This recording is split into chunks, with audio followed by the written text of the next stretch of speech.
Здравствуйте, уважаемые подписчики и гости нашего канала.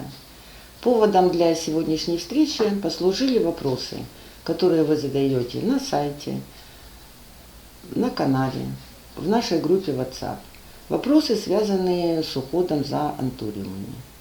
Мы решили создать цикл видеороликов, в которых подробно расскажем о всех своих наработках, раскроем все интересующие моменты по уходу за антуриумом, начиная от составления почвенных смесей, подкормки, поливы, все. Планируем, что получится целый сериал, вторая Санта-Барбара. Поэтому подписывайтесь на наш канал, чтобы не пропустить самую интересную 587-ю серию, где я такая старенькая, седая, продолжаю отвечать на ваши вопросы. Кстати, интересная новость. Наш сайт развивается, добавлен форум, на который вы можете зайти, зарегистрироваться, задать интересующие вас вопросы. Мы постараемся подробно ответить. Возможно, ваши вопросы и лягут в основу нового видеоролика. Также можете обменять растения, купить, продать. И самое интересное — это выложить фото своих растений домашних, похвастаться ими, рассказать их историю. Так как форум еще очень молодой, но предлагаю вам зарегистрироваться и развивать его вместе. Добро пожаловать на форум. Предлагаю начать с основы основ. Это приготовление почвенной смеси. На сайте есть два варианта. Это высокоэффективная почвенная смесь и упрощенный состав. Высокоэффективная почвенная смесь давно уже пользуется огромной популярностью у наших подписчиков. Ее основной состав – это верховой торф, далее добавляется кокосовый торф, сосновая кора, мох сфагнум и перлит. Все эти компоненты давно очень знакомы цветоводам, поэтому они не вызывают никаких сомнений, и вопросы по ее приготовлению почти не возникают. Что же касается второго состава, вот здесь уже очень много вопросов. Сегодня мы попытаемся на них ответить. Основа второго состава почвенной смеси – это кокос. Почему именно кокос? Во-первых, он стерилен, он рыхлый, влагоемкий, воздухопроницаемый. И самое основное, он не разлагается. В этом и заключается основное отличие высокоэффективной почвенной смеси от второго состава. То есть, если вы посадили растение во второй состав грунта, проходит определенный промежуток времени, растение у вас развивается и требуется пересадка. Во втором составе это сделать гораздо проще. Его компоненты не разложились, то есть вы берете растение, аккуратненько вытаскиваете его из горшочка и методом перевалки погружаете в горшок более крупного размера. Свободное пространство засыпаете, опять же, грунтом второго состава. Это очень легко и просто. Остановимся подробнее на компонентах второго состава грунта. Кокосовый субстрат. О всех его преимуществах я сказала выше, повторяться не будем. Кокосовые чипсы. Обратите внимание, фракция у кокосовых чипсов чуть крупнее, чем у кокосового субстрата. Для чего добавляются чипсы? Для придания грунту больше рыхлости, воздушности. То есть, смешивая все эти два компонента, грунт у нас получается рыхлым, воздушным.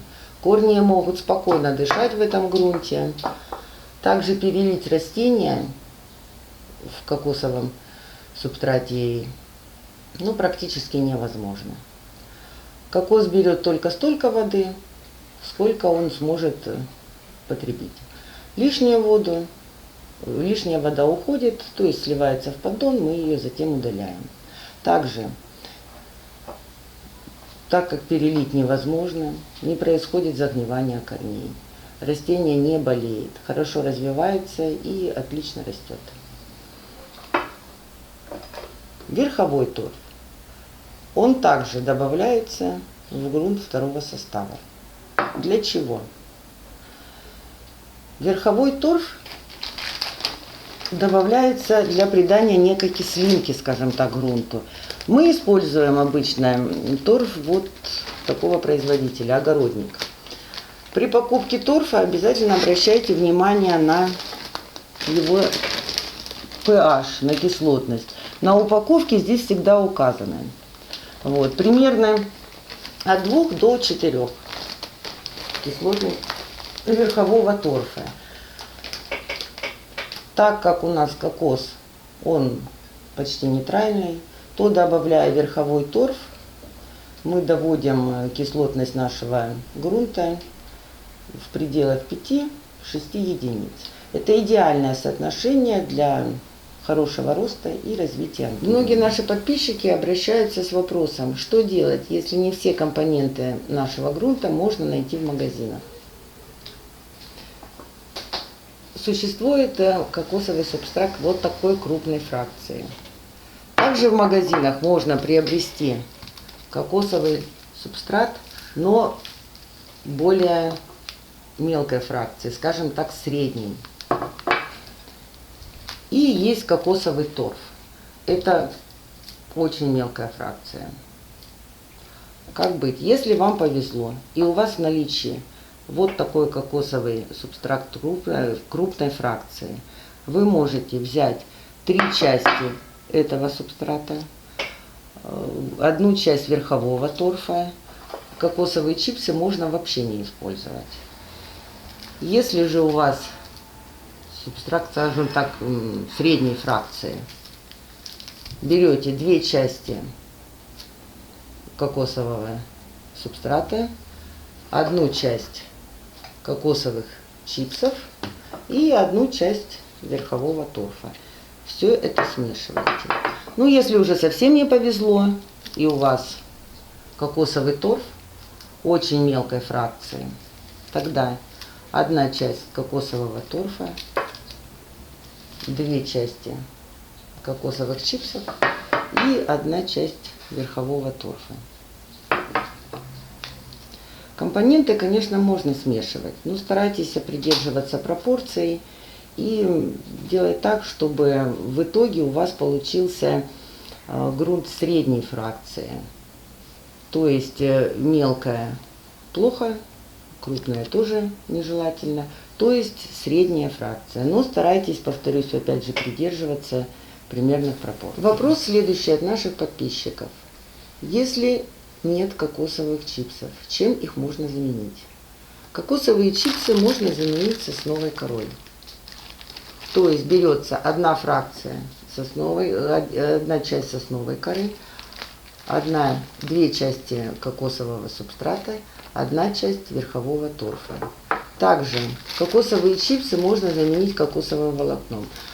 К сожалению, у меня нет его в наличии, чтобы вам показать, но берется также 1 часть кокосового волокна, 2 части кокосового субстрата и 1 часть верхового торфа. То есть вот эти компоненты вы можете компоновать так, чтобы получилась фракция средняя. То есть не мелкая, не крупная, средняя. Но обязательное условие, чтобы верхового торфа в нашем грунте было в соотношении 1 к 3. То есть не больше, не меньше, а именно 1 к 3. Следующий вопрос. В каком виде использовать кокосовый торф и кокосовый субстрат? Они продаются вот в таких спрессованных брикетах. Перед его использованием обязательно надо субстрат замочить водой. Какую воду использовать, холодную либо горячую, не имеет значения. При набухании объем этой смеси увеличивается в несколько раз. То есть, если на брикете написано 9 литров, если я этот весь брикет замочу в воде, у меня и получится 9 литров. Кокосовые чипсы также надо перед использованием замачивать в воде. Когда вы приготовили почвенную смесь, смотрите, чтобы она была умеренно влажная. В эту смесь вы сажаете растение. Если вам кажется, что грунт суховат, можно сверху полить водой. Ну, на примере вот я покажу, смотрите, это растение. Как видите, грунт сверху подсох, то есть это растение можно уже поливать. Здесь грунт влажный, то есть поливать не стоит. Также вы можете ориентироваться после посадки растений, стоит ли поливать грунт, либо нет. На примере своих домашних растений я бы хотела показать вам, как работает грунт второго состава. Антуриум джоли. Приобретен мной совсем недавно. Это была небольшая детка, которая получилась при разделении большого магазинного куста. Как видите, растение хорошо развивается. Новые листочки нарастила. Вот эти два цветка — это еще магазинное цветение. 4 цветка — это уже домашнее цветение. Здесь он растит еще новые цветочки. Это растение примерно у меня 3 месяца. Как видите, за 3 месяца оно довольно неплохо выросло. Находится оно в грунте. Одна часть кокосовых чипсов, 2 части кокосового субстрата и 1 часть верхового торфа.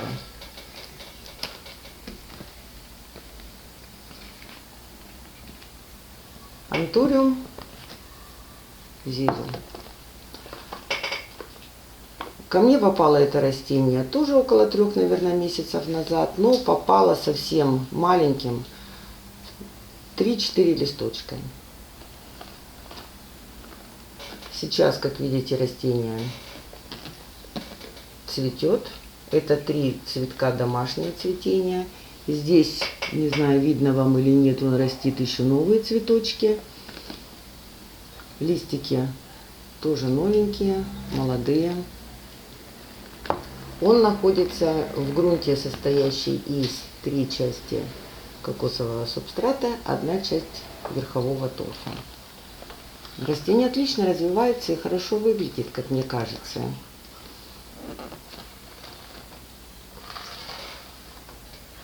Ливиум. Ну, это вообще мое долгожданное растение. Ждала его очень долго. Доставка его была это целая проблема, но мы с ним справились. Так как растение пережило долгую транспортировку, его следовало немедленно пересадить. Но кокосового чипсов у меня в наличии не было. Я их заменила кокосовой корой. Как видите, растение хорошо развивается. Этот цветок, это еще самый первый цветочек, тоже, кстати, домашнее цветение. Это уже вот не так давно цветочки появились. Новые листики свежие. Здесь вот это старые листы еще, с которыми растение пришло ко мне. Остальные листы он уже нарастил во время роста. Примерно 4, наверное, месяца это растение у меня. Кстати, хотелось бы отметить, для всех своих растений я использую именно двойные горшки. Очень удобный вариант. Лишняя вода сливается в поддон и удаляется.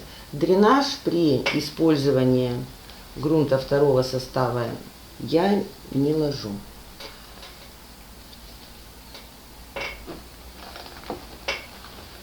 Как видите, растение хорошо развивается, грунт второго состава работает, и работает очень даже хорошо. Поступают вопросы по поводу добавок к грунту, таких как вермикулит, перлит и древесный уголь. Перлит мы используем в первом составе нашего грунта. Его можно использовать, так как он частично вымывается с каждым поливом.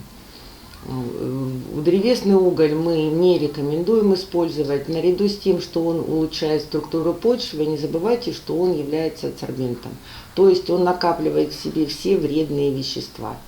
И когда-нибудь он отдаст это растению, и это может плачевно сказаться на состоянии вашего цветочка. Также вермикулит. Он также накапливает в себе все элементы удобрений, препаратов для борьбы с вредителями.